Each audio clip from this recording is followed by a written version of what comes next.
Okay, so in today's session, our agenda is to discuss all our. These are the agenda points I shared with you. So there are some concepts, some small concepts. First of all, I will discuss. Then the core concept we have to understand today is about the service concept and the persistent volume concept. So let me first of all check the health of my cluster status. So first of all, I will check the variable that is pointing to the right config file. Because I have multiple clusters, so every time I am changing in my daily routine, so that's why every time I'm checking this. And kubectl get nodes. I can see I have 2 worker nodes. Last time I had 3 worker nodes, but I was working on some project, so I had to remove the 1 worker node. So I practice here. So I remove the 3rd worker node. We can add it later. This is also a part of our lab. So we will do this later, but so far we have 2 worker nodes, 1 master node. And last time we discussed about the deployment and replica set and stateful set. We just look into the concepts for the stateful set. And the 4th thing was the daemon set. So these are the 4 Kubernetes resources that are managed by controller manager to make sure to guarantee the number of pods we are uh, asking the Kubernetes API to be available. So just I will go through these some steps quickly. So if you notice, we have in our cluster kubectl get deployments in this cubes system namespace where all the Kubernetes core components are running. That the scheduler, the API, the etcd, the controller manager, the DNS, not the DNS exactly, but these 4 components are running in this namespace. But the other resources are also running under this namespace. Like we have a deployment of core DNS. And this core DNS came just like a deployment. So you remember while we did some troubleshooting with the DNS pods. So these pods were actually deployed at the time of Kubernetes initialization process. So this deployment was done by the cluster initialization process. And if we look here, we can see 2 pods are running under this deployment.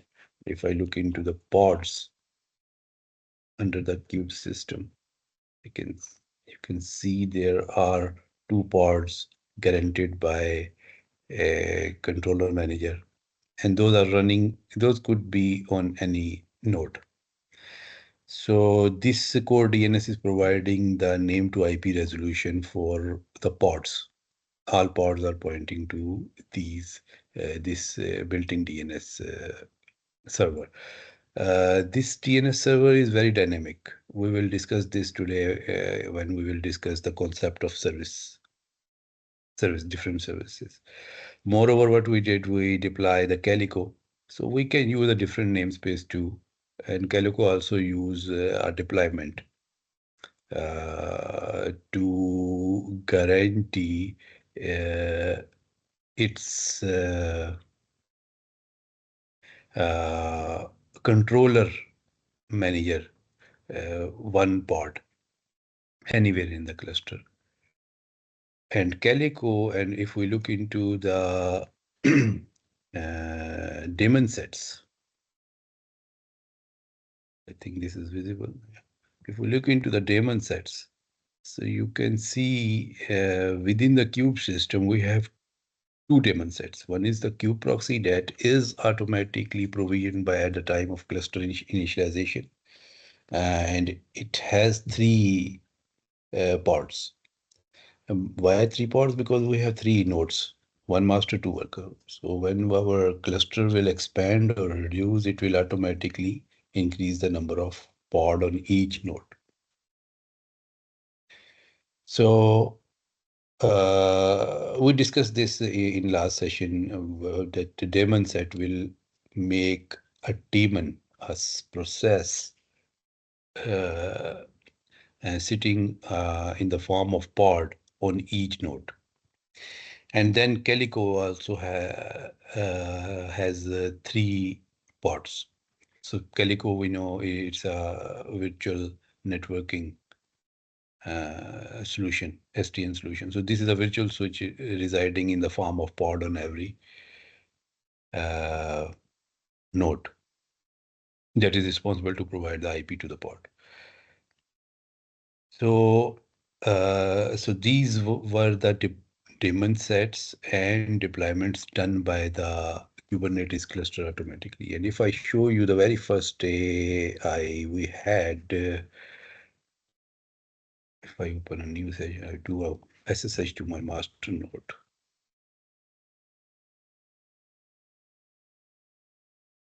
So if you remember, we pulled down a manifest for ViewNet. So far, we are not using ViewNet. But at that time, we had ViewNet, and I believe we have ViewNet file here. Yes, View daemon set.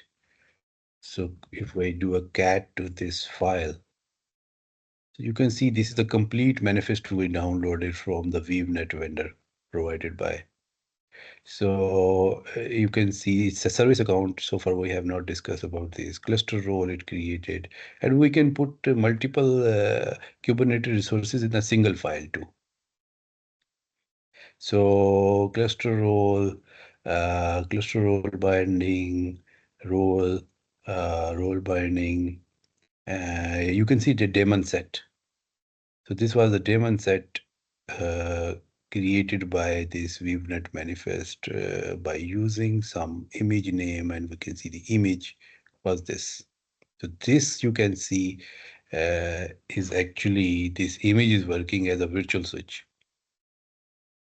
to provide the IPs. And so I just gave you an idea how this was actually working. And if I show you another manifest we use for, I think, Calico. Yeah, this is Calico.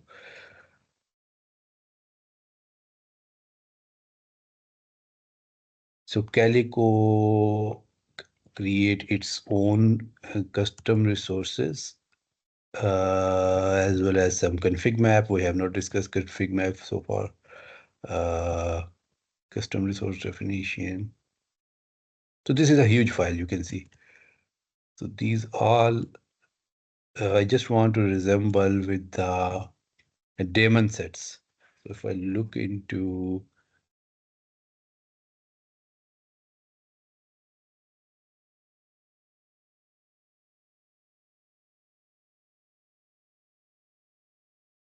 yeah, this is some, this is a cluster role. Just a minute, let me open this in VIM editor.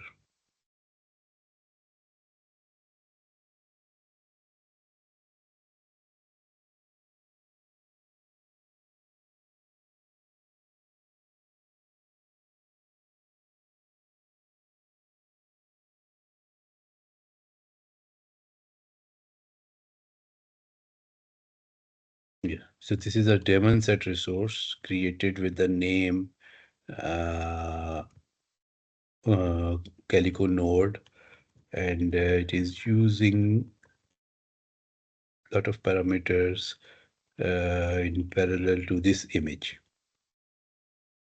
This variant of image was used.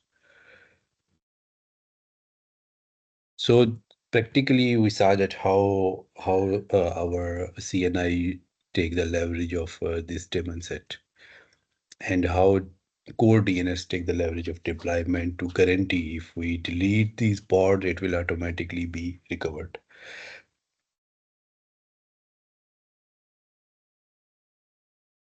Okay. So there is a very useful command. Uh, there is a very useful command, kubectl explain.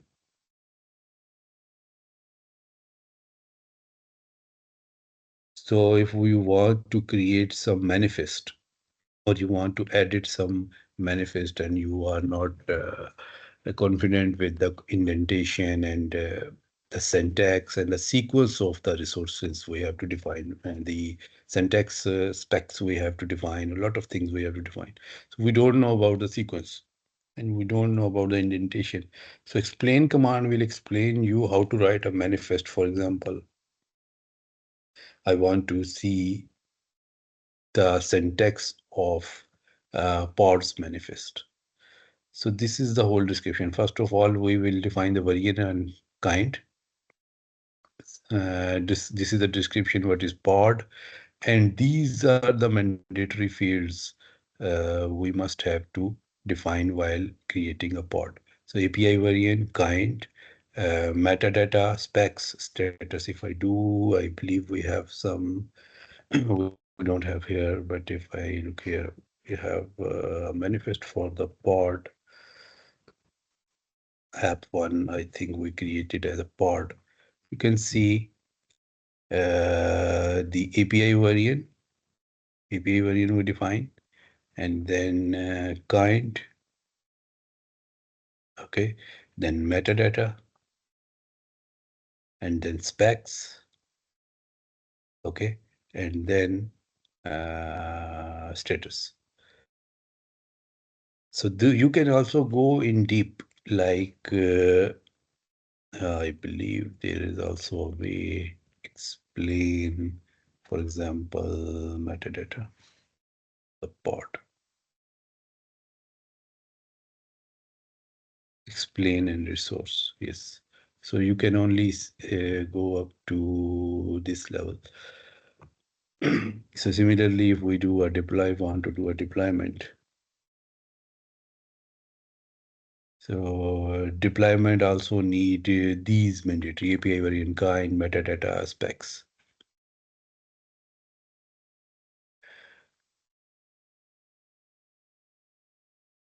And how you will get this variant, API variant, kubectl API resources.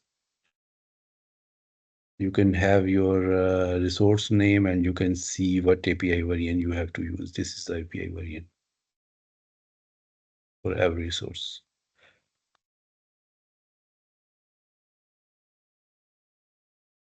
Similarly, there is a diff command, kubectl diff.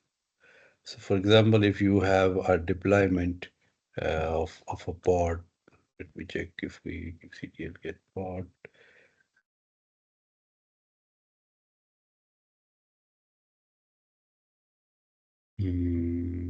We deploy this monitoring daemon set. So I will jump into this Linux machine. All the manifests are here. For example, we are deploying this pod, kubectl.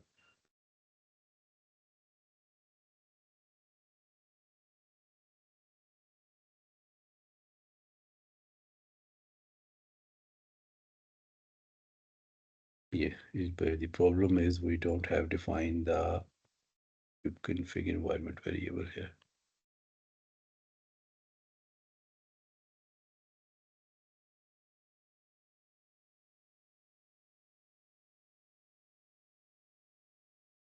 So it was in dev namespace and app1 pod is created. So now I will open this file, and I know this is going in dev namespace. So now I want to deploy this in with a different image variant. For example, I want to use HTTP. HTTPD is the name of the image.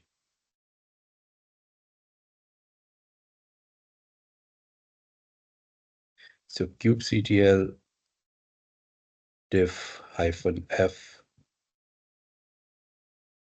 this app1.yml. So it will give you the differences. Just a minute. And devoted valid specs.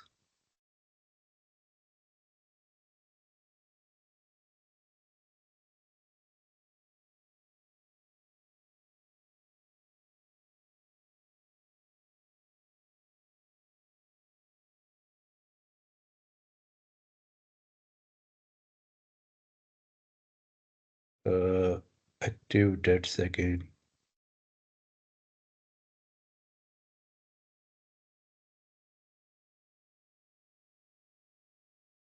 I think I did some mistake in the manifest.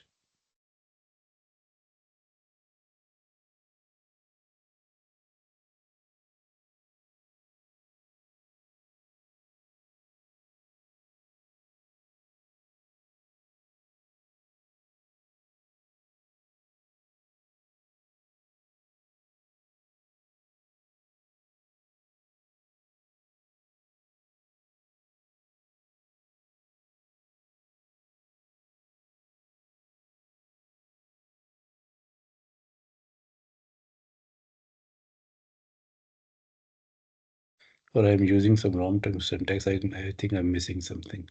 Actually, diff command is used to make a difference when you are making the change in the new manifest in the same manifest file, and you want to apply, and that resource is already running. It will give you the difference what is currently running and what you are going to change.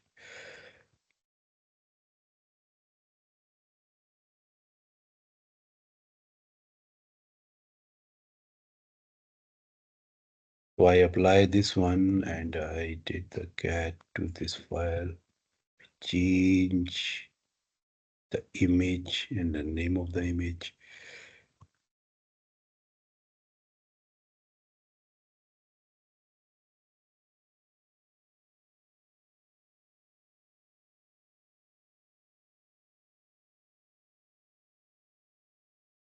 I think I did some mistake.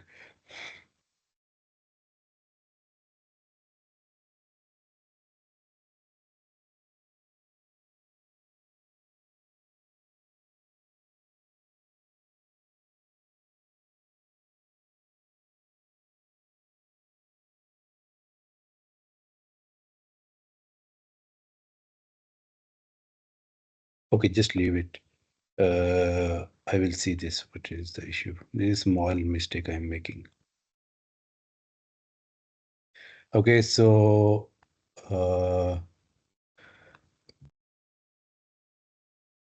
there is a cube config. If I don't want to discuss with this one also, and the certificate we will discuss later. We discussed last time this rollout.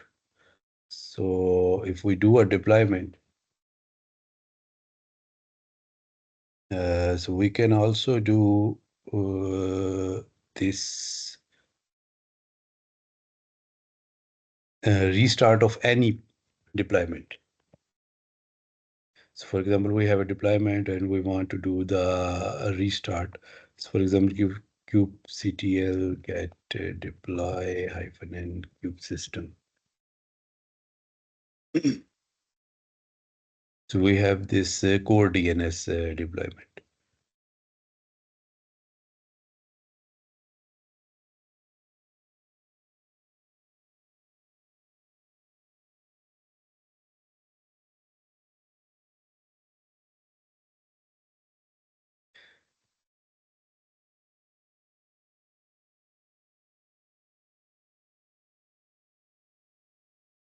So you can see when I did the restart to this deployment, the core DNS, any deployment, because I don't want to deploy a new deployment, but I use the existing deployment. So I just did the restart to the deployment, and you can see the old pods are of the core DNS are terminating and new pods are started. It will take a while to delete. So you can also do a restart. This was not written, I think, in the documentation.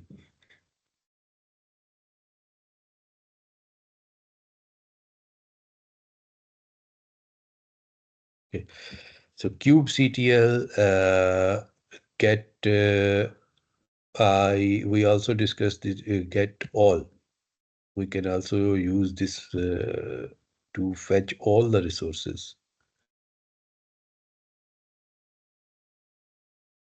of any namespace, and we can use -o yaml output in the form of YML. It will create a single YML file that holds all the resources. And you can dump this YML to some file. And this is also a way of making backup of your existing deployment of whatever resources you have created. Okay, so now we have to look into the concept of service. So what is service? First of all, I will explain you quickly uh, in diagram.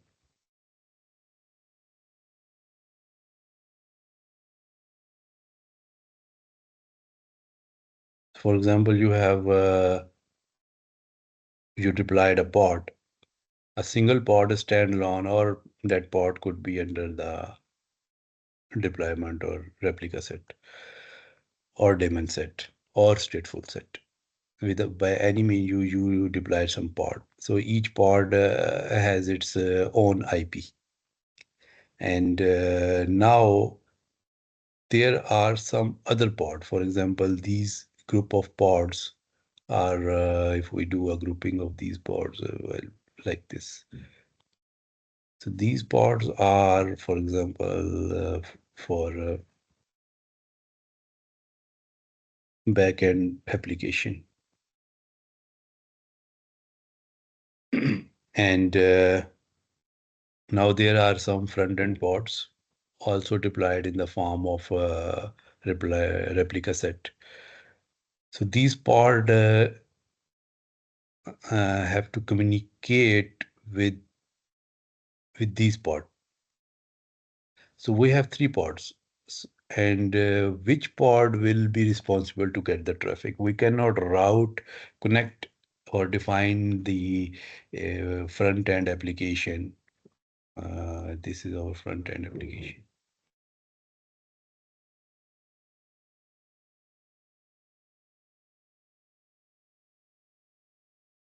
So we cannot make the connectivity of the front end pod directly with any pod. If that pod dies, and its IP will be changed. So this will not guarantee the connectivity. And moreover, we also have to take the leverage of multiple pods. So you cannot make a hard coding of these pods IP, because these pods can change their IP when they will restart. So there is a concept of service. Service responsibility is to work just like a load balancer.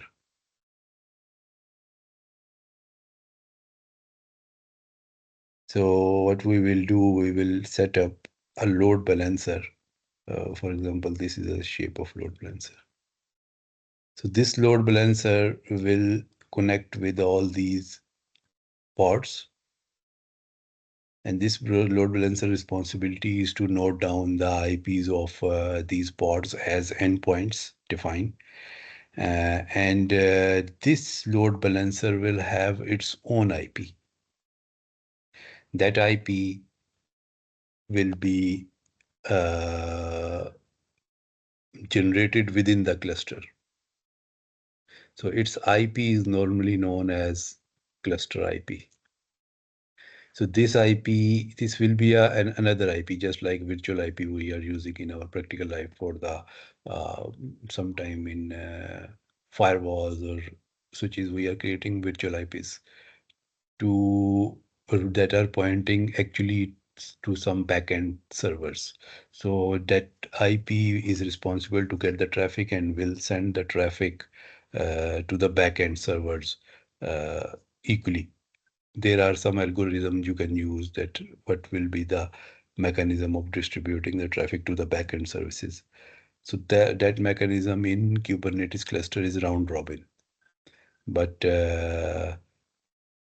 in for different vendor, you can use different type of algorithm in least connection or whatever. There are different ways.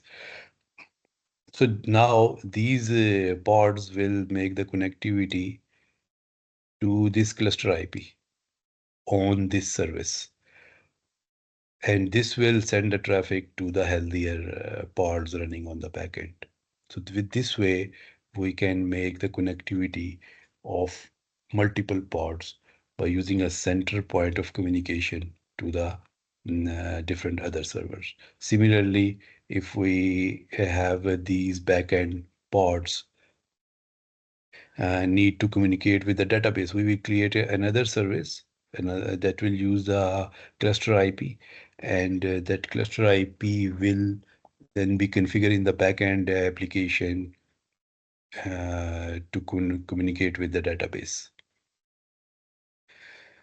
So if I look into the documentation of the service,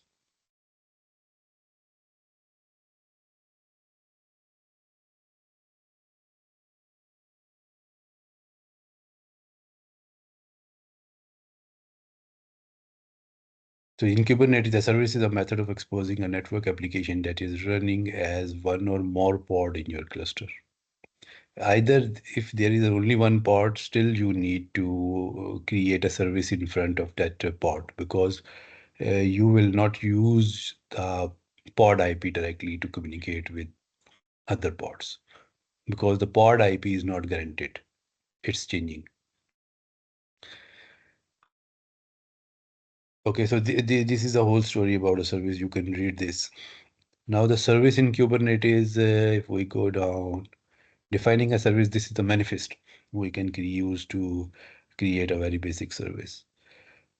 And there are types of service. This is a concept of endpoints. Endpoints are basically the IPs of your pods actually populated into the service. So we have these four types of service: cluster IP, NodePort, load balancer, external name. And there is fifth type of service too that will be mentioned here, headless service.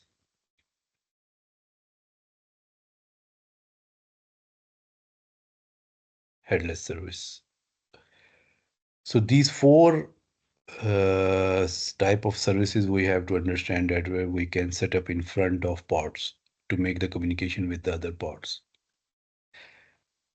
So far, what we are discussing, we are making the communication within the cluster. We have not discussed anything about the communication of cluster from the external network, communication of services running inside the cluster to the external network.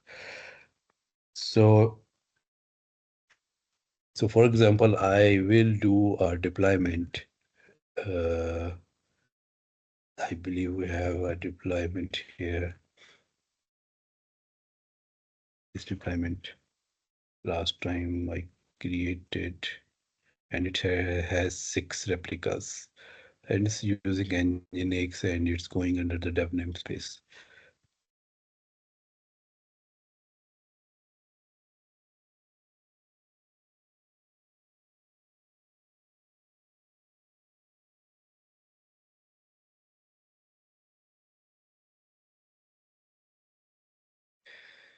So it is deploying and it is creating pod under the dev namespace. And if we look into -byte, so each pod has its own IP. Okay. Now, let me create another deployment, but this deployment was my deployment. Let me just kubectl.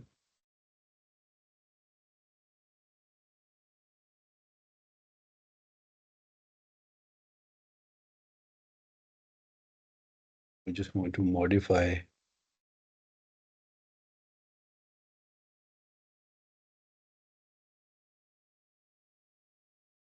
the name.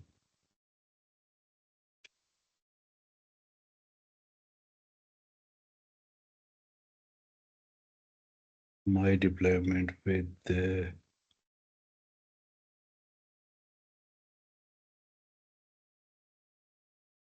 backend app.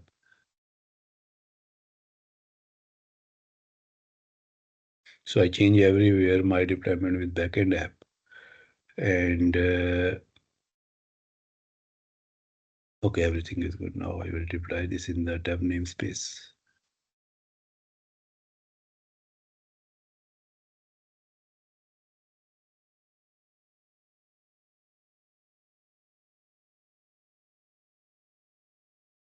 It's created with the name backend. Now I have to create a service in front of all these pods. So for that, we can use kubectl expose command.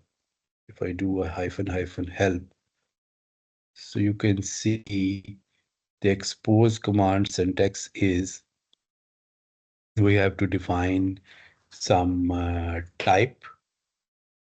Type mean all these types I discussed with you.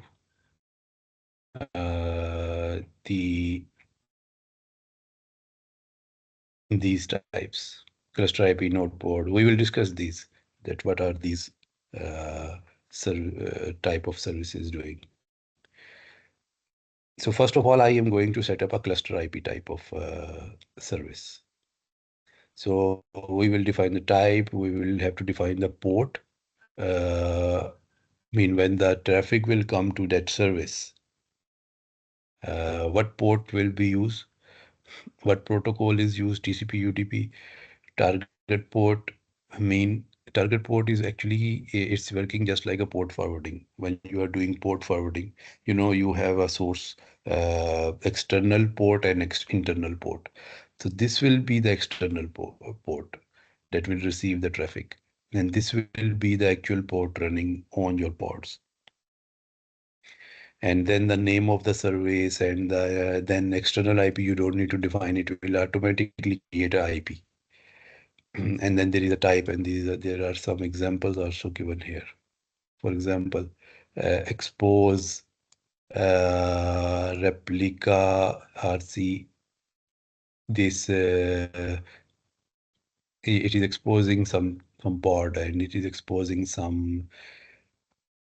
It is using the config file of some deployment to expose it. So I will expose it with very simple way first. And for example, I have this deployment.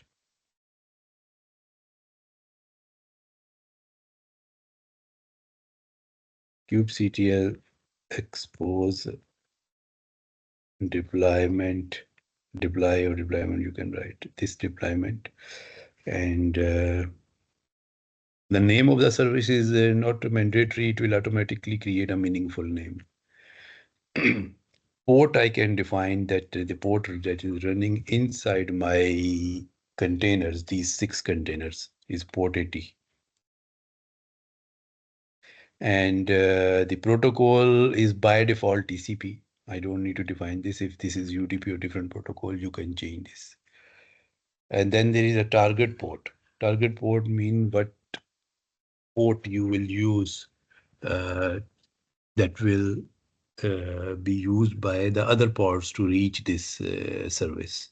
For example, I am using some different port. I can use the same port, but just to make the concept clear. For example, I'm using 1234, a random port. And in which namespace I want to create the dev namespace. and then type I want to use ClusterIP. If I am not defining this type, by default, this type is ClusterIP. If I am not defining the name, by default, it will create some meaningful name. If I am not defining this port, this can also work automatically, but in that case, you must have to define the port section in your deployment or pod, whatever you are going to expose. So I just gave you an idea how we can write a very basic ClusterIP type of service. So ClusterIP, by name, it's explainable that it is only workable within the cluster. So within the cluster, if you want to make the communication of different pods with other pod, we will always use a ClusterIP. So if I look into kubectl get service under the dev namespace, I can see a service automatically created with the name of deployment, because I have not defined my own name. That's why it's used the same name as deployment. And it created a new IP. This IP range is a different IP range than the pod IP range. And if you remember, we have kubectl get daemon set running in kube system with the name kube proxy that is running as a daemon set on each node. This kube proxy is basically an engine, and that is responsibility to write the IP table rules on each node to make the communication of this IP to the backend pods. So from where this IP came actually, if we go back with some kubectl get config map under the kube system namespace. So I showed you very first day, there is kube atom config map.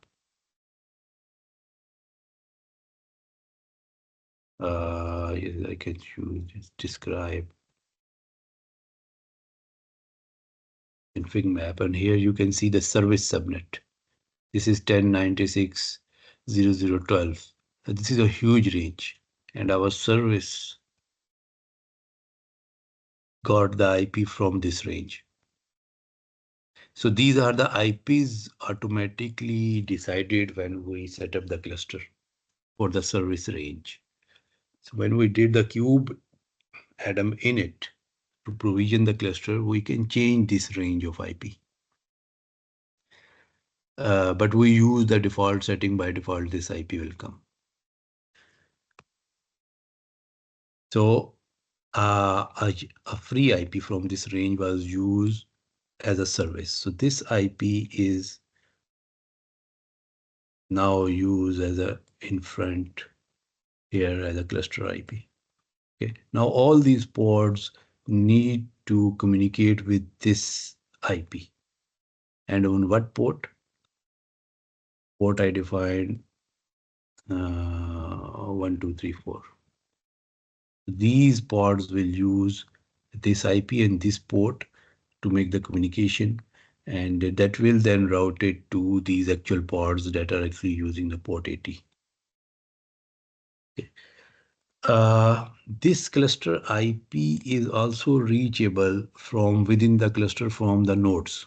If I do a curl to this cluster IP, this is not responding because port 80 is not used. It's using port 1, 2, 3, 4. Connection reset by peer. Okay. I think this calculator is not allowing. We can only access from within the other pods. But let me do a test. Kubectl describe service is in this namespace. You can see the endpoints. These are all the endpoints connected by these IPs, and the traffic will come on this port, and actual port is running inside these pods as port 80. I think I did a mistake. I did a mistake. It is not like this. This target port is actually 80, and this should be 1234. Let me delete this service.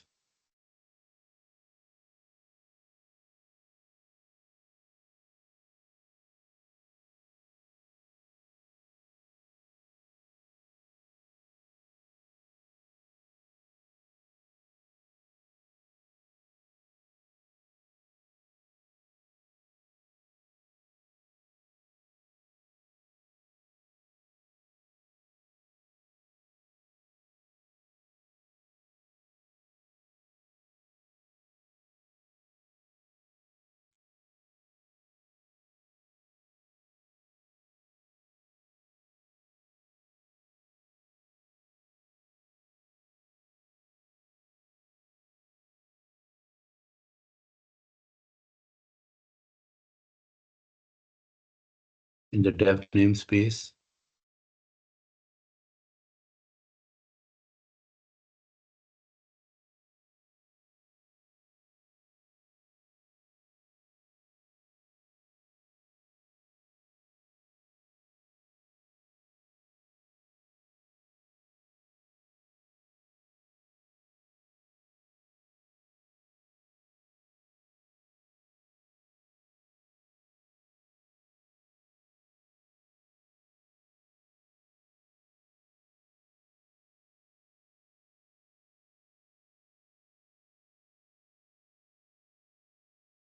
okay.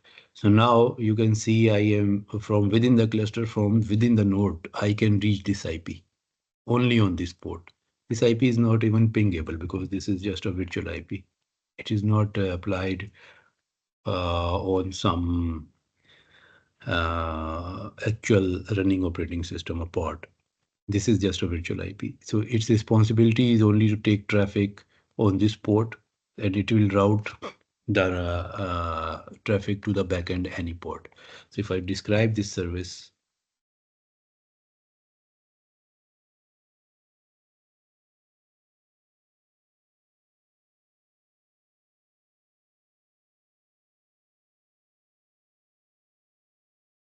the dev namespace, you can see these are all 6 pods. If I do the kubectl get pod hyphen and dev namespace hyphen o white, you can see these all the 116, 57, 181, all IPs are automatically associated as an endpoint to this service. So now from other pod, I can make the communication on this IP to make the communication with this pod. So let me quickly set up a simple pod. I think I have the dev namespace. Yeah, I deployed this app one. So think like, let me just take kubectl delete pod.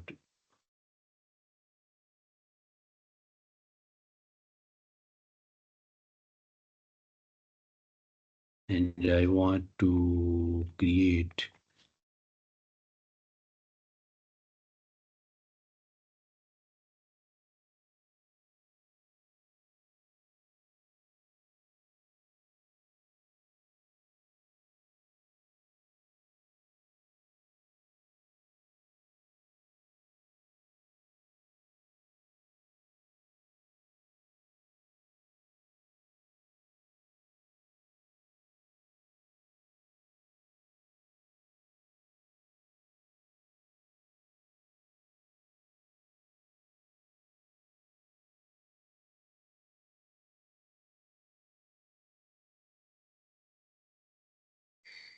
I change the front end app. Its name, its namespace is dev, and its image is HTTPD.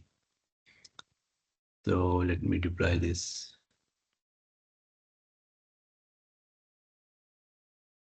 This is running as a pod, not as a deployment. So it can be as a deployment, but I'm just showing you a single pod is working as a front end, and a deployment is running as a back end.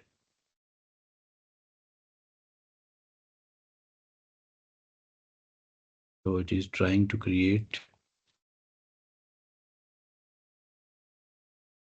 and this is up now. This is running on worker node 1. Now this pod has to communicate with all these pods by using this service.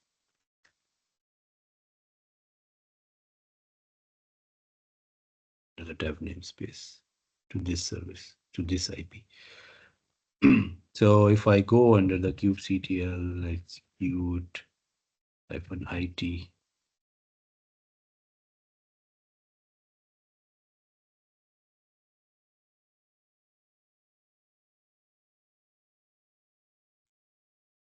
so now if I think I have curl.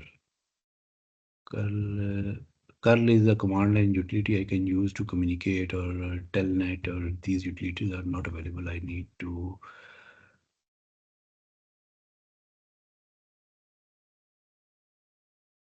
install these utilities to make the community testing of communication with the service IP.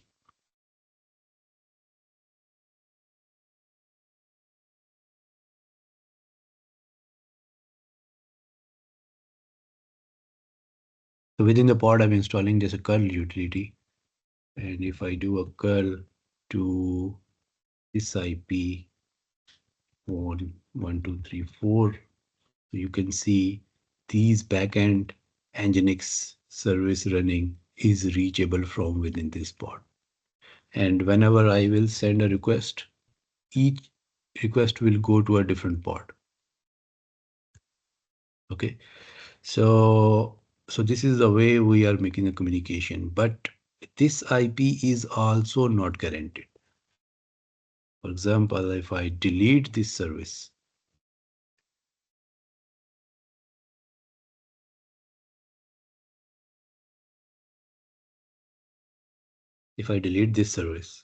so next time I create the same service, it can have a different IP. So this IP is also not guaranteed. So the recommended way to make the communication with the service is by name. So what is the name of this service? Is backend app. So from front-end application, if I ping, I don't think so ping I have.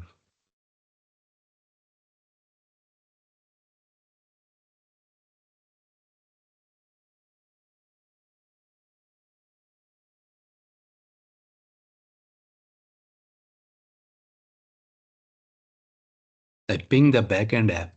You can see this IP is automatically resolved.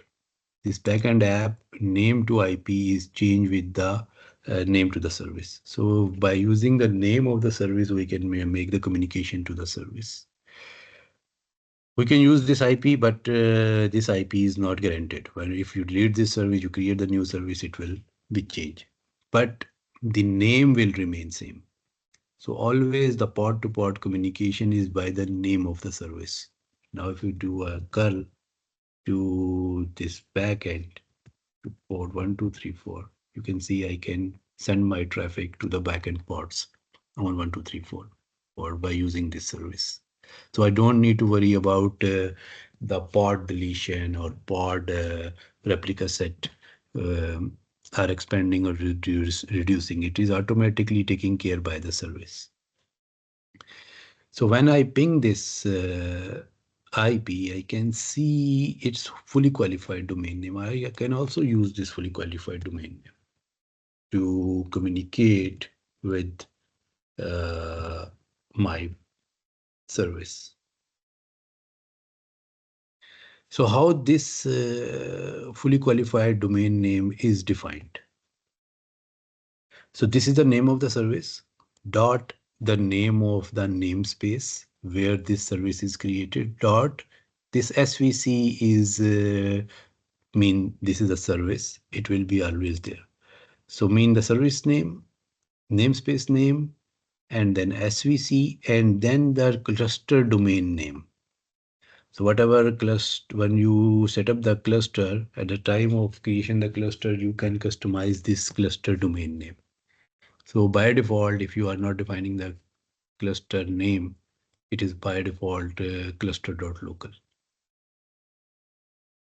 Okay. And if you want to see any cluster, what is the domain name, you can use kubectl config map I showed you. This config map. This config map value will give you in the kube system namespace that the domain name of the cluster is cluster.local. So now the front end application, in the configuration, you will write this fully qualified domain name to reach to the backend application. Similarly, there is some database running and these applications want to communicate with the database. You will create a service in front of the database. And these pods will write in their communication, in their configuration file, these this name to make the communication with the database. We will reply a proper application after after these concepts. Then you will have the idea. We will set up a proper database server, proper front and back end application, and we will make the communication by using the service. kubectl get service. You can also use SVC instead of complete name as service.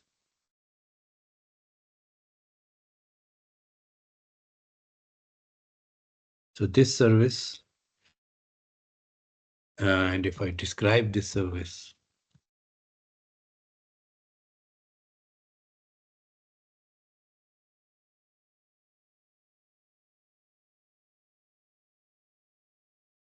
so you can see, sorry, I described the kube DNS.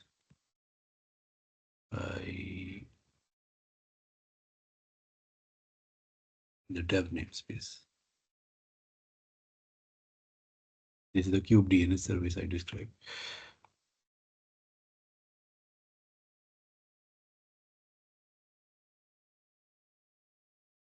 So these are all the endpoints. So now if I change this deployment,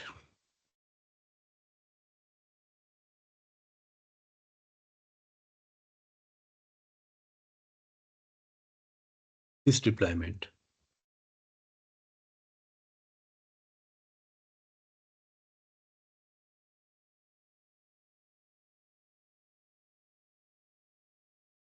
for example, I am reducing its replicas to 2.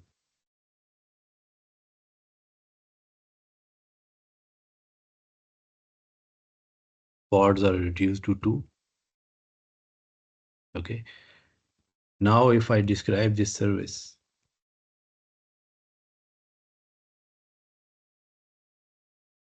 you can see the endpoints are automatically adjusted.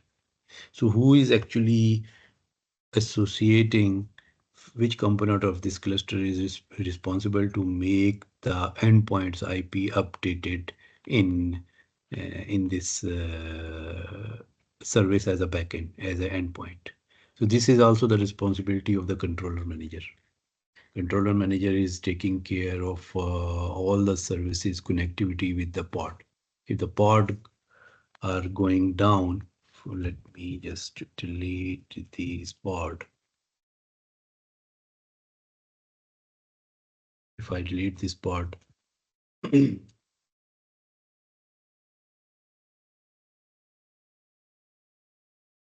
it will get, I believe, the new IP.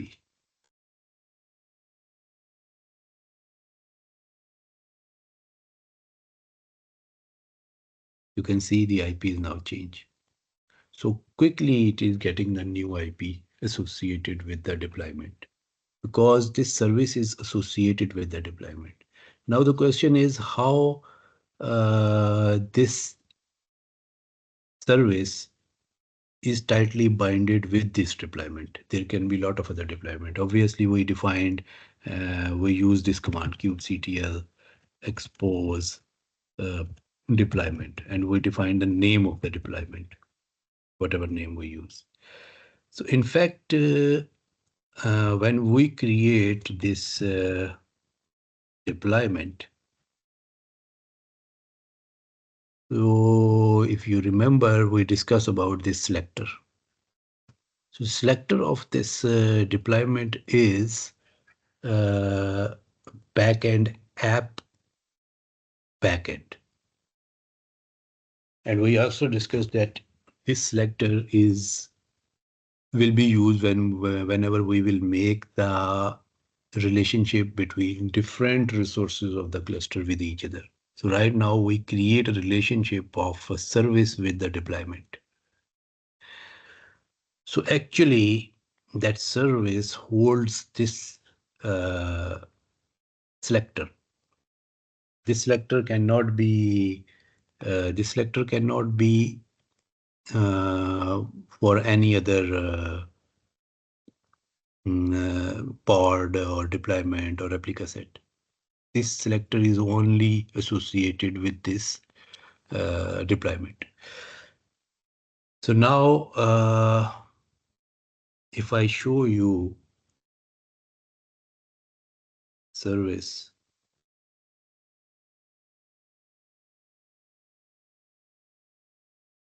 if I service -o yaml, I want to see the manifest of this service. So this is the complete manifest if we write a manifest of this service. So you can see here, this is the label of this service, and in this namespace, this is the name of the service. A resource variant and UID automatically generated. This cluster IP is automatically generated. This is the type of the cluster. What type of service is this? And how status is load balancer. There are different type of method you can use to route the traffic to the backend pods. And this is the selector. This is very important. It is defining where this service from where this service will get the endpoint IPs. If I change this, it will not be able to get the proper IP. For example, I am going to edit this service.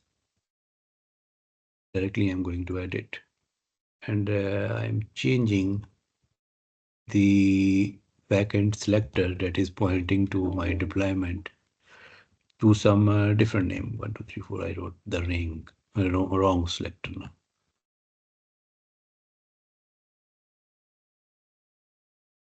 Service is there, and if I describe service, you can see the endpoints are none.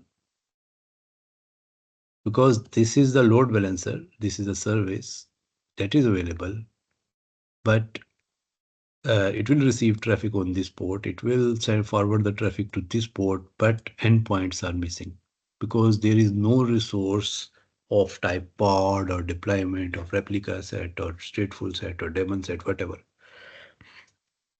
that holds the selector I define. Okay, now kubectl, for example, let me deploy one more backend service as a pod, not this time, not as a deployment. Or I can use the deployment too. For example, I can use this deployment.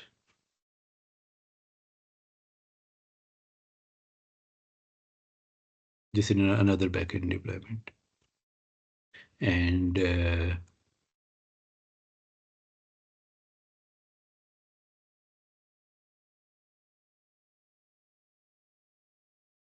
this time, this backend deployment is for different application. For example, it's a Tomcat.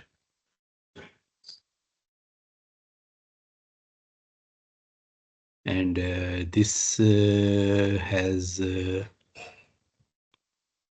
the selector. Selector I will set, I will change.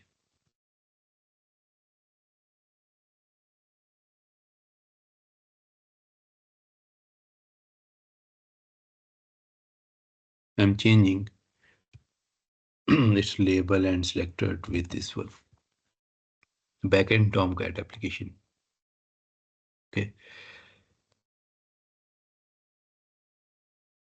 And it's also going under the dev namespace.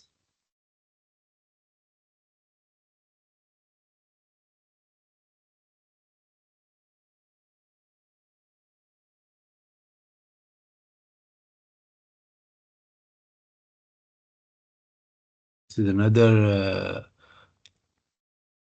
backend application. Another backend application we're running with 6 pods. Let me just scale down its number of pods. I can do by directly modifying in the manifest. Example, I need 3, and I can do the apply again to this manifest. It will get deploy. It will reduce the pod. If I get the pod,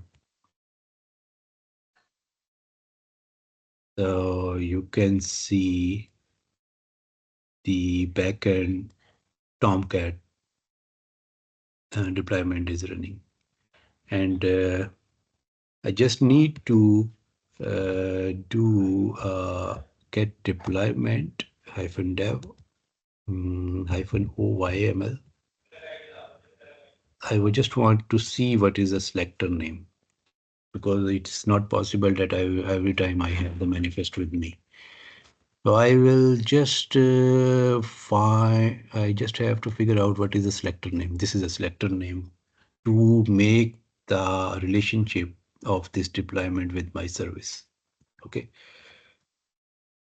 Now kubectl get svc and edit service, and I want to associate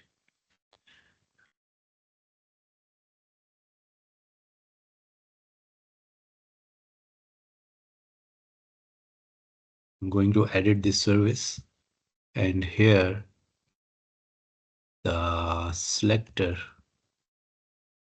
I am going to associate with different deployment selector. Let's see what happens. kubectl get svc.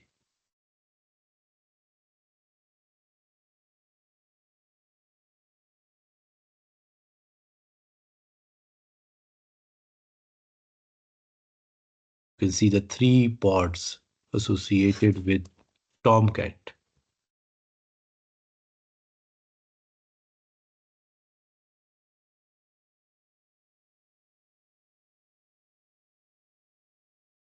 One 11659, 11658, and 25365 are associated with this service now. Okay, because its selector is now pointing to another deployment. So now you understand how this selector is working, but there is still a problem within that when we added this service.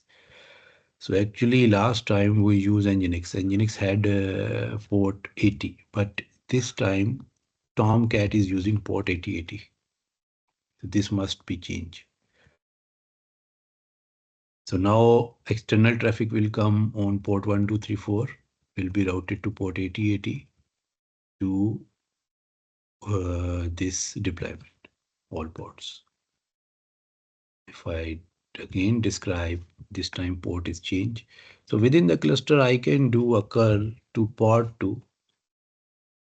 This is the page that is coming from, this is some default error page or some message from the Tomcat. It means it's running. And if I do a curl from within the cluster, port 1, 2, 3, 4. This is also providing me the same page. And now if I go to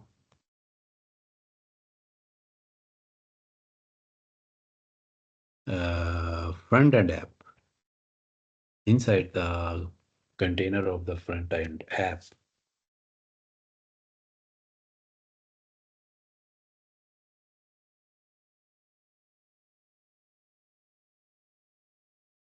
and here if I ping, I will remember if I ping, the service IP is resolved by name, and if I do a curl to this name on port 1, 2, 3, 4, it should be reachable. It took some time, but it responded back that backend pod is Tomcat. So now you got the idea how we create the service. You got the idea how the selector is working to make the relationship with the service. And what is a service of type cluster IP? So far we understand this cluster IP. So if we now read this statement, expose the service on a cluster internal IP, choosing this value make the service only reachable from within the cluster. This IP is not the IP that is exposed by service, is not reachable from external network outside the cluster. This is the default that is used if you don't explicitly specify a type.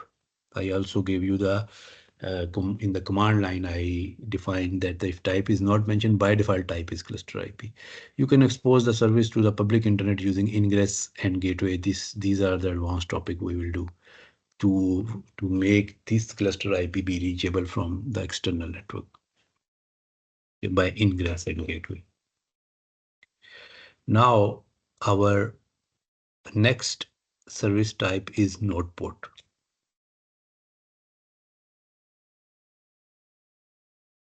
Okay, so one more thing, kubectl, for example, I did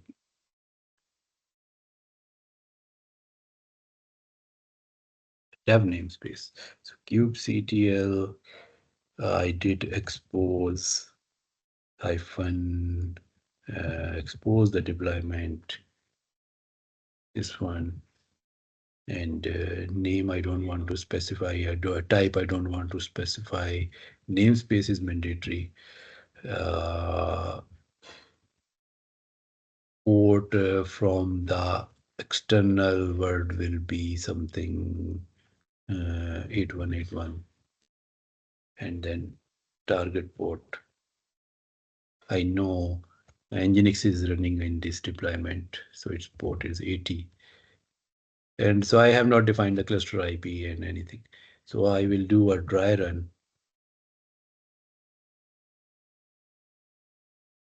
And hyphen yaml. And I am throwing all this information to svc nginx .yml. Sorry, be.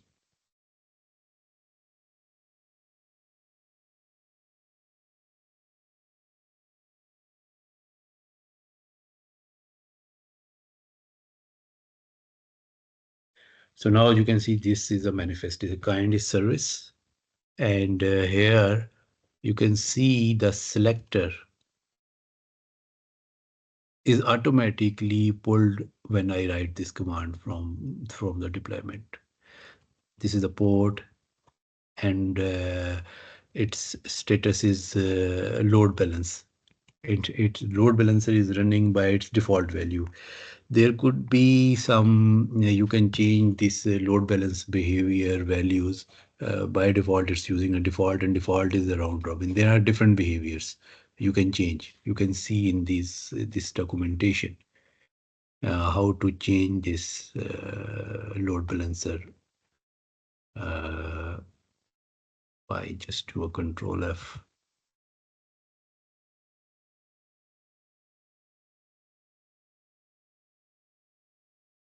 Yes, this uh, this is about the service type. No, this is not the way. But there in if you read this whole documentation, you can get the idea how this load balancer is working. You can change this. So this is the whole manifest you used, and you can apply this manifest to create the another service.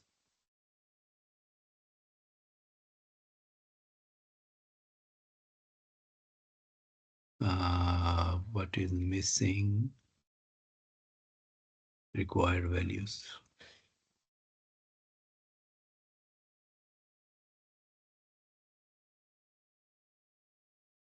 Service and everything is mentioned. The problem is I think I already have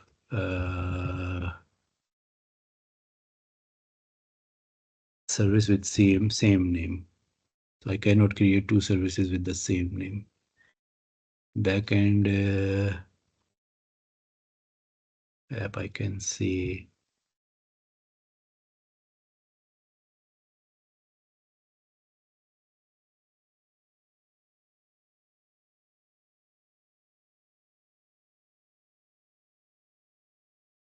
this is the name of my backend deployment.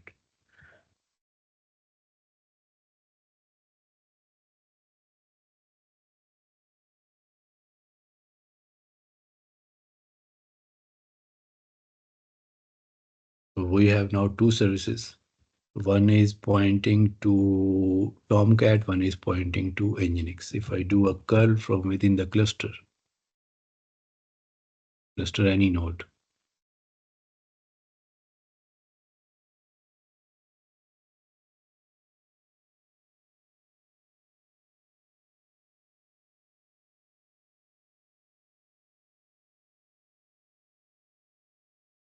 this is giving me the Nginx page. This is pointing to Nginx and this is pointing to Tomcat.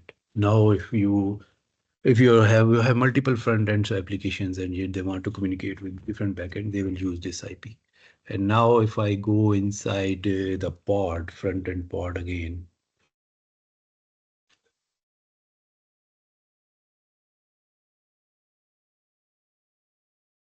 this is a front end application. This is the name of the service. And if I ping,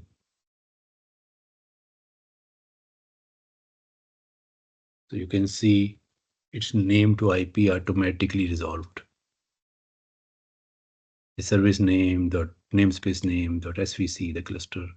So you will do a curl with this on port 1234. Sorry, not 8181.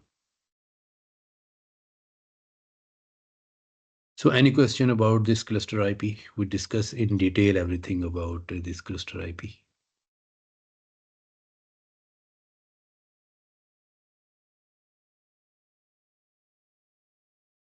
So if you are good,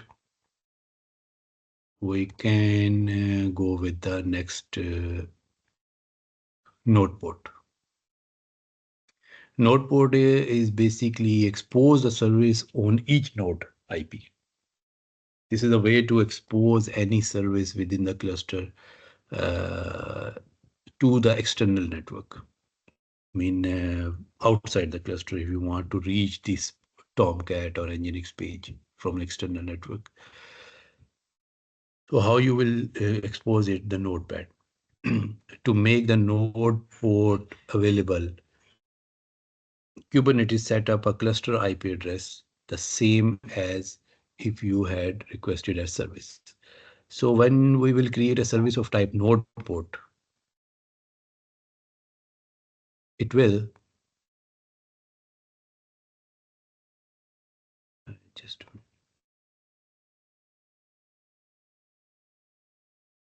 when we will create a service of type node port, it will expose the cluster IP to the external network by using a third level of port, second level of port. So there is a range of ports from 30,000 to 32,000 something. There's a range that will be used to map with these ports. Right now I hit from within the port to this port. When the external traffic will come, that will be used from the pod actual IP, from the host actual IP. That traffic will be routed to this port, and then this will be routed to the internal pod. So let me create another service.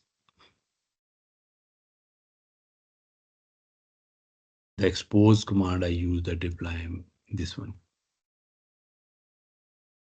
Here I have not defined, this is my Tomcat service. Okay, let me give the name to.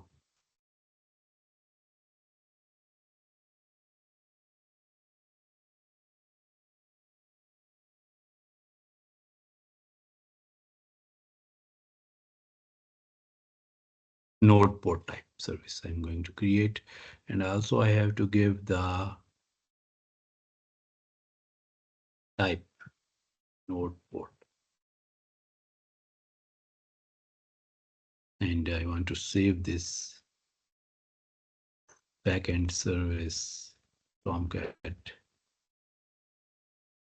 No NP, I'm typing NodePort.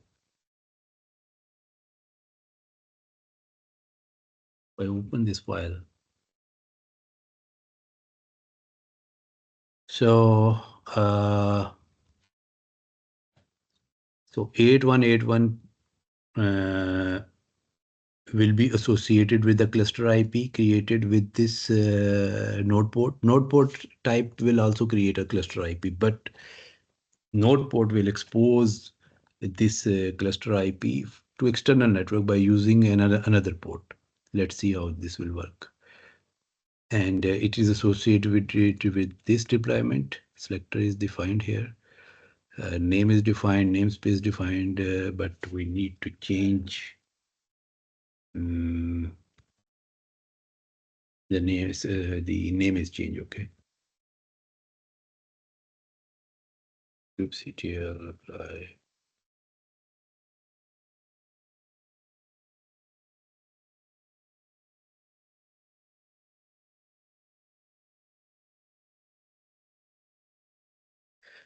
So this is another service I created of type NodePort. And here you can see the difference. Last time we just had these ports, but this port of this cluster IP, created, but the NodePort, this is reachable from within. Sorry, I used the wrong name. Tomcat is not associated with backend. It's Nginx. Let me just quickly modify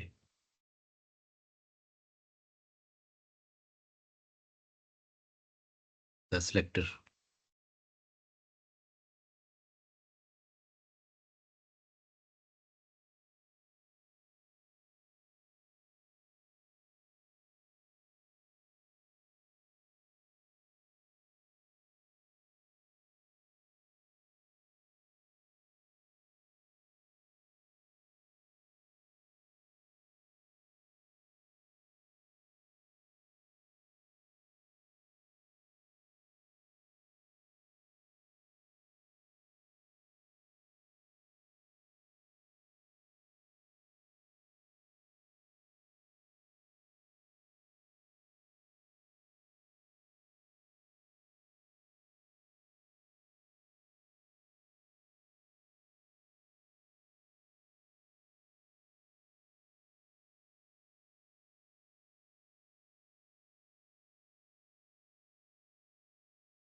I change this point, this selector to this one. Now when I will do a curl, it should respond me.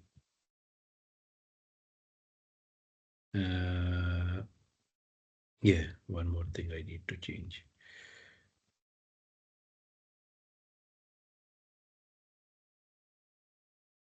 I think I defined the wrong port.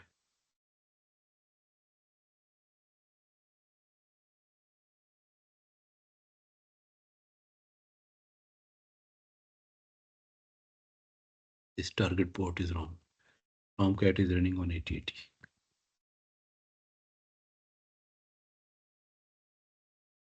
Yeah. So now our service this service is pointing to this cluster IP is pointing to this port, and this port is used to reach from outside the cluster. So now from outside the cluster, from my Windows machine, if I do a telnet to any of my worker or master node, for example, 192.168.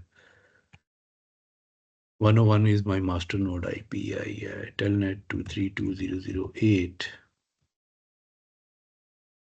You can see it's reachable. If I go to browser,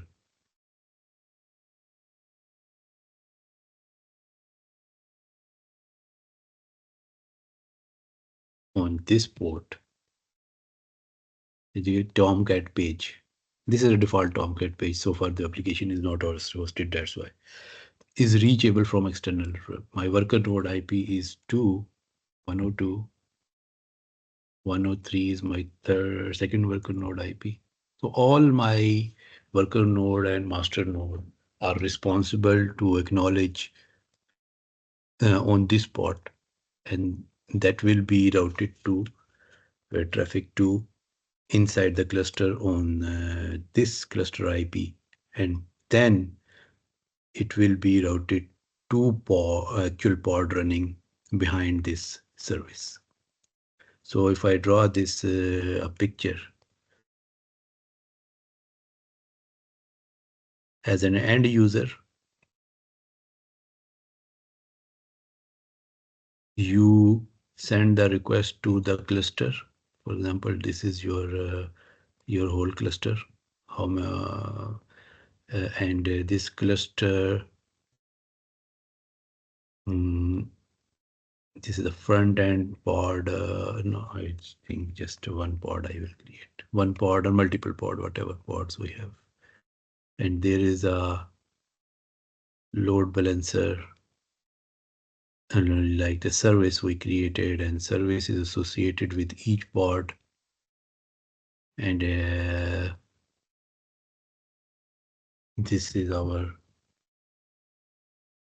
cluster IP type SV, NodePort type service. Cluster IP a service, but a node port is exposed to the cluster, and its port here we defined 8181 that will be received by this IP.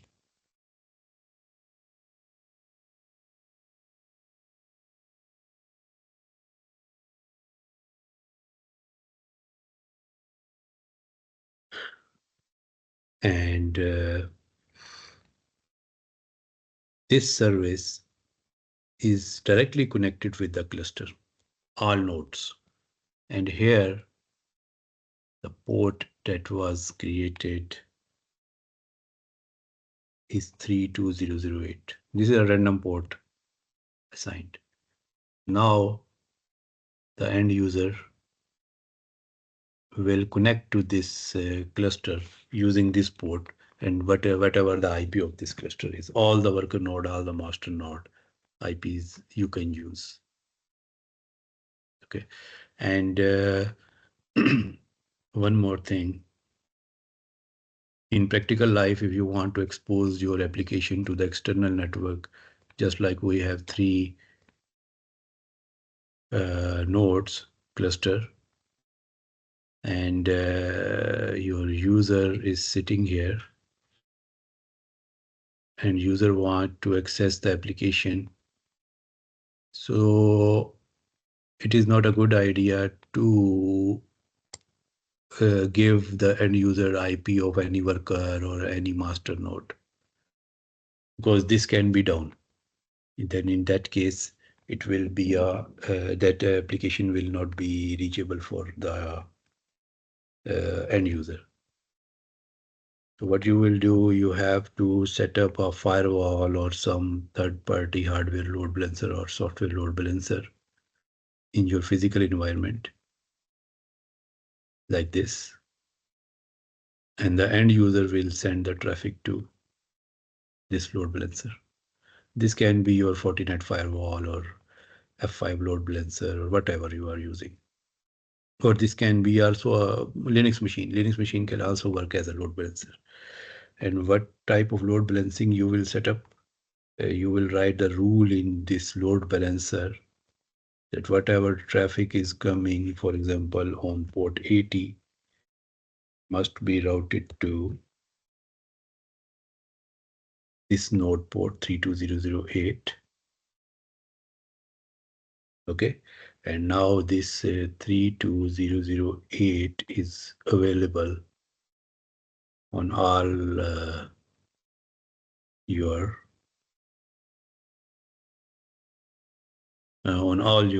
across the all nodes of the cluster. And within the cluster, what is happening? There is a service that is span across the cluster. And for example, two pods are running here, one is here, one is here. This service has the power to route the traffic to all pods equally. And all nodes are sending traffic to this service. So service is span across the cluster.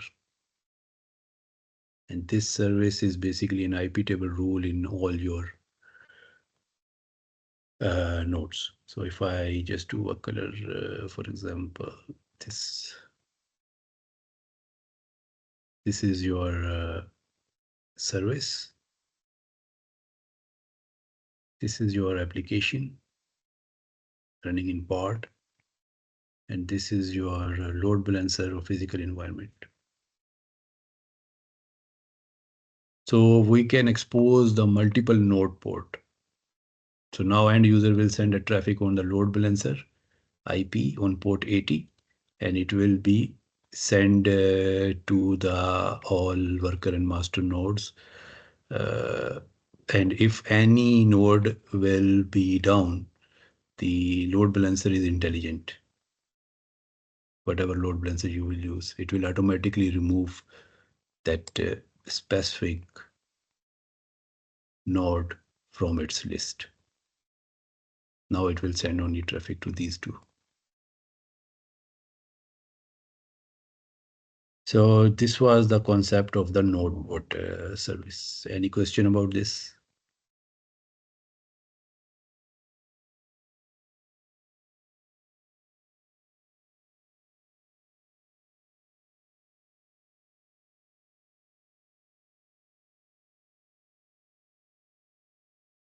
Okay, we are just going to take a break of 2-3 minutes. So after that, we will resume with the rest of the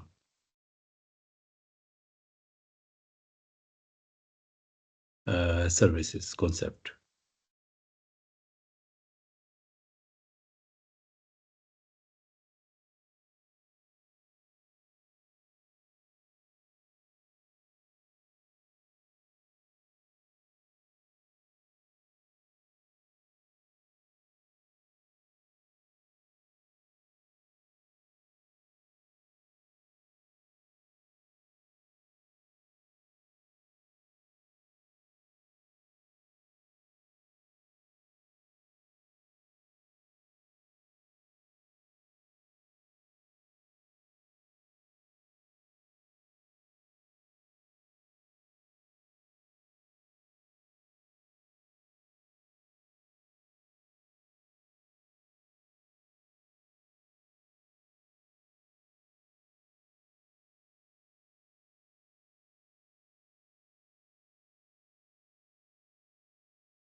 Okay, we are resuming now.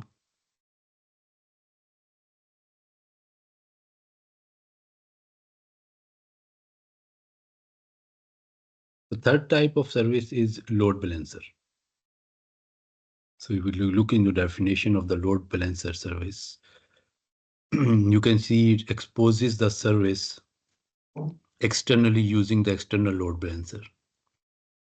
Kubernetes does not directly offer a load balancer balancing component. You must provide one, or you can integrate your Kubernetes cluster with a cloud provider.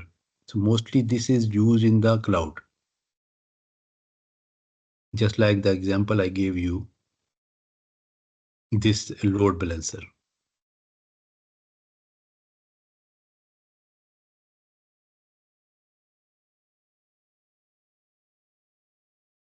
This load balancer is actually getting the traffic from the external network and distributing across the whole cluster nodes. So in our on-prem environment, mostly we are setting up this load balancer manually. But in cloud environment, what is happening? You have multiple worker nodes. So in the cloud, you need to set up the load balancer, layer 4 or layer 7 load balancer. So you will say whenever you in your cloud, you will create a service like load balancer. It will actually create a NodePort within the cluster service, and it will connect the external. It will automatically provision in your cloud a load balancer, and it will associate the node ports of that service with this load balancer. So let me show you how this will work. It will not be practically happen here because we are not working in the cloud environment, but I will show you the status here. Here you can see all the service external IP is none.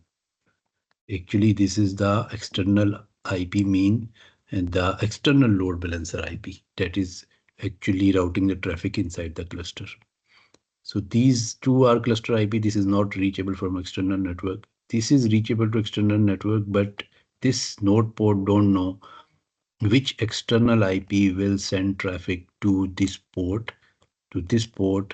and then your cluster IP will get the traffic on this port. So let me create another manifest.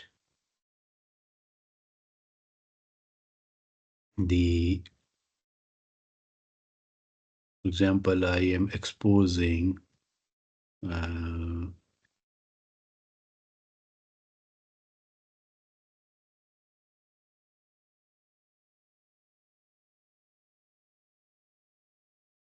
this backend deployment that is using Nginx, and service name is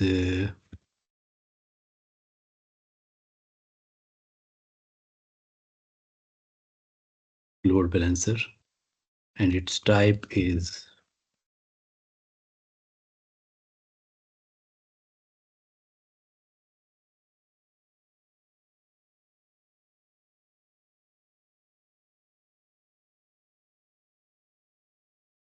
load balancer B's caps. In dev namespace,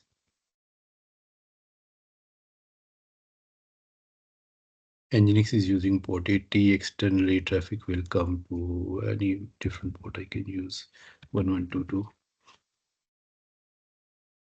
And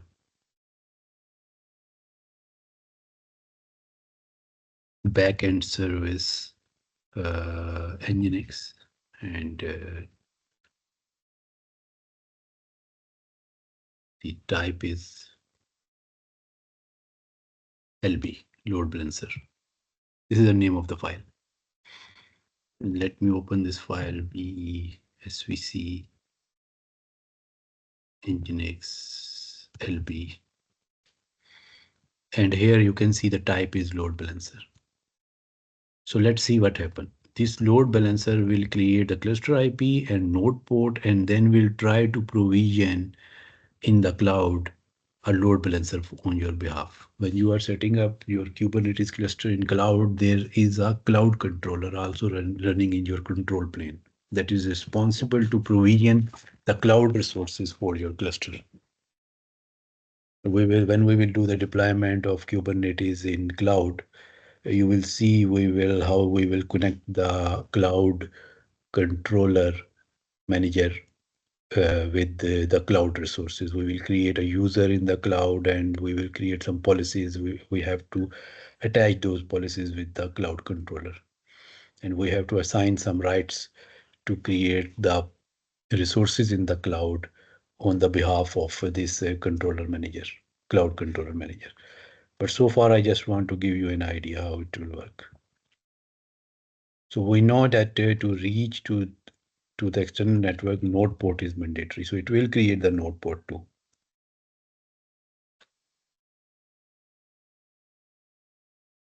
One thing I did wrong. I must have to change the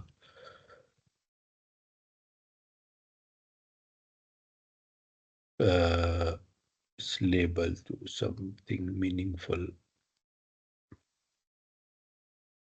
I mean, the service name at least should be changed. Service name I changed to load balancer. Okay.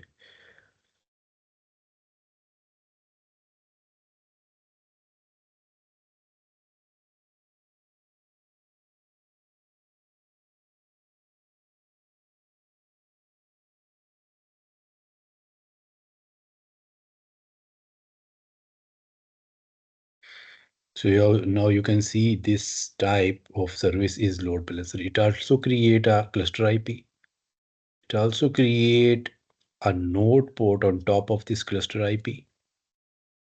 And if I go to my browser and if I type this port, you can see this is reachable. It is routing traffic inside my deployment any randomly port. And I am getting the result. But here you can see the external IP is pending because now this service is looking some controller that will be responsible to provision the external load balancer automatically, just like this, and will connect that load balancer with all pods of the node with this node port IP.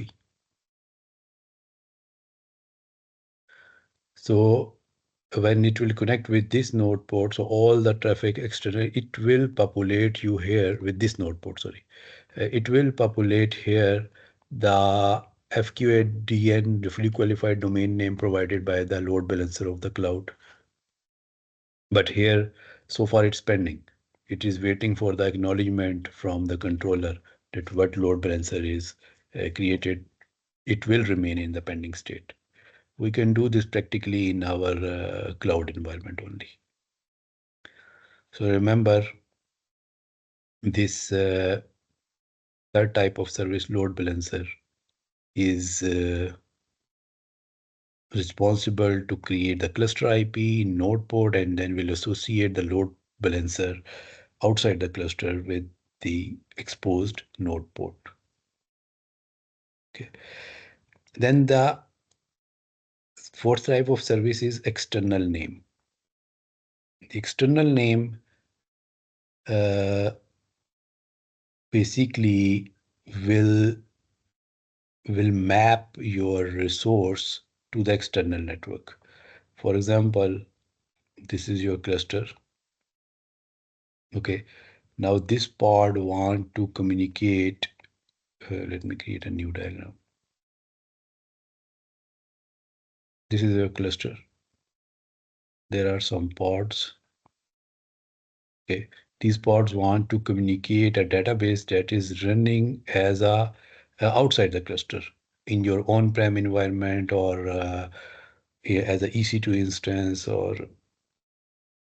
but it's outside the cluster, or you took the database service as a, or whatever the database service or API service, whatever is this.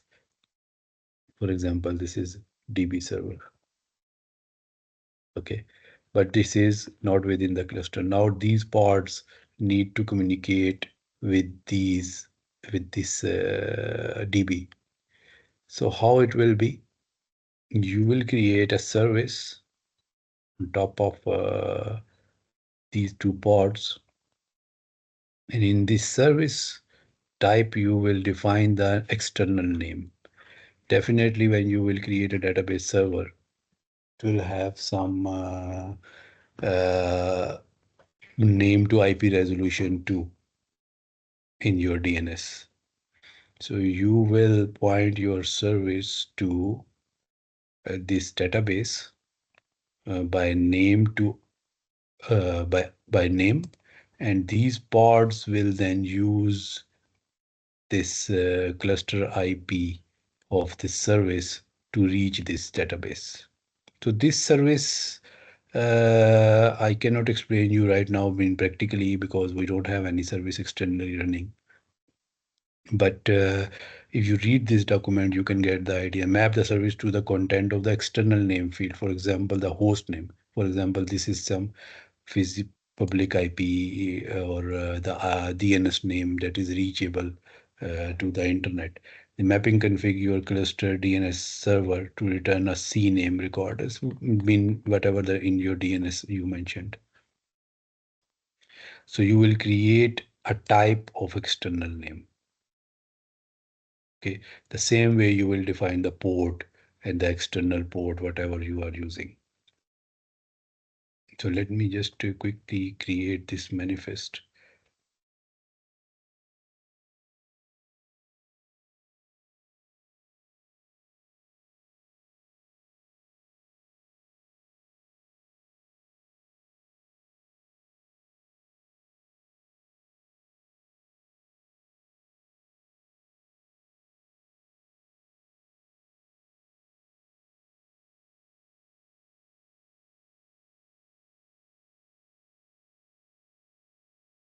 And for example, our external database 3306 is running, and we want to use this port from the service side. And what else I need to change? It will not use a deployment. It will use some DNS name.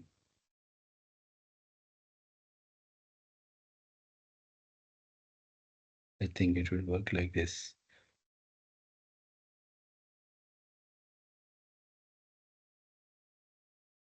External name service.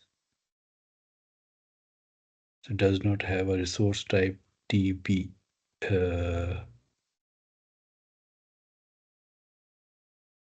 No, this is not the exact syntax. I think we need to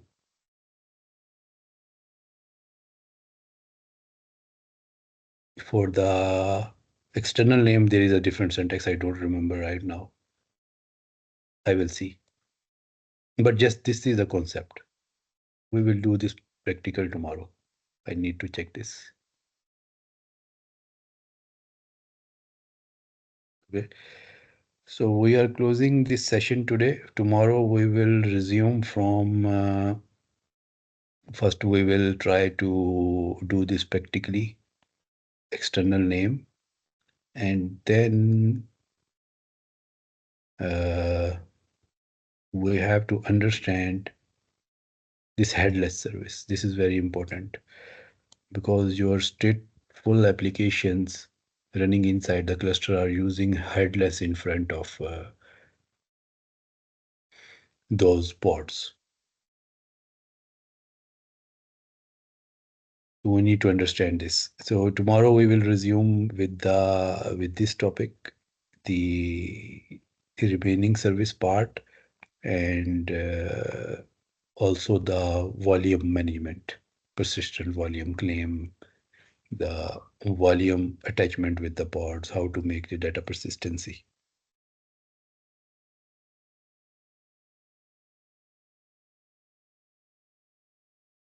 Asim, have you decided the timing for tomorrow? Yeah, tomorrow we will do same time.